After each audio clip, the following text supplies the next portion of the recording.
Hello everybody, today we're going to have a quick overview of the fourth chapter of On Being in Essence by St. Thomas Aquinas. This is chapter 5, How Essence is Found in the Various Kinds of Things.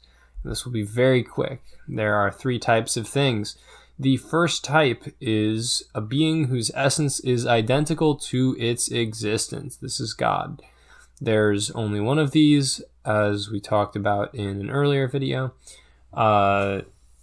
This is a being which is not placed inside any genus, for genus is not found in existence, but it's found in the form of a thing. And because God has an existence which is identical to his essence, he doesn't have this kind of form for the genus to be taken from, so he's not in any genus or species. Importantly, something we're not saying here is that God is not the existence of everything else in reality.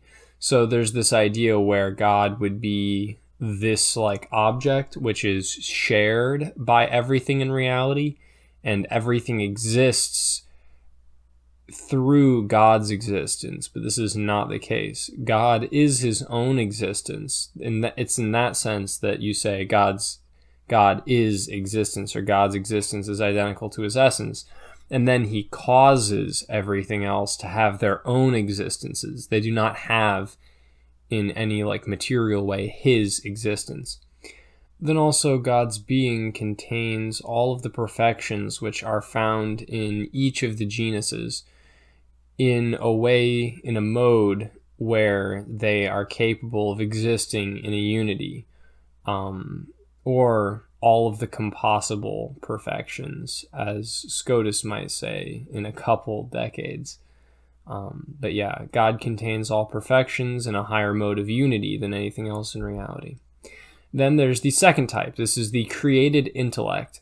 It has an essence that is distinct from its existence. It's not individuated except for in humans, because individuation requires a multiplicity of essential parts. And in these beings, there is not a multiplicity of essential parts. There is just the intellect composed with the existence, or the essence composed with the existence. And the essence is simple, and the existence is simple. So these beings are incapable of individuation. They're not individuated except in humans, because humans have matter. Human intellects are individuated by their matter. Now, there's this interesting question where after a human dies, they're no longer connected to their matter. So does the human stay individuated? Does it continue to be a singular thing after it loses its individuator, after it loses its matter?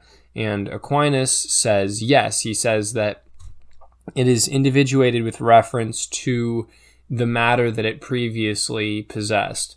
So individuation is something which has to happen at the beginning of a creature's existence, at least according to Aquinas. I would heavily disagree. You can see my video on that.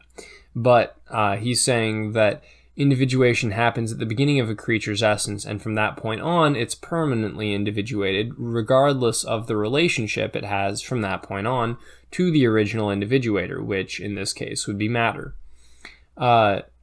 The created essences here are contained in genus and species, and they have differences.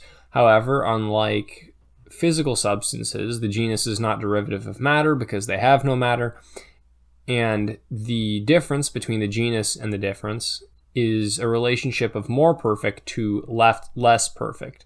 So the difference contains less perfection than the genus. It is farther away from this idea of pure actuality or pure act, and as such, it is incapable of being as perfect as the genus. And then finally, we have the third type of essence, which is an essence composed of matter and form. These are capable of multiplication because there's a multiplicity of essential parts, unlike the intellectual substances. And these substances are divided into genus and species. The genus is derivative of the matter. The difference is derivative of the form.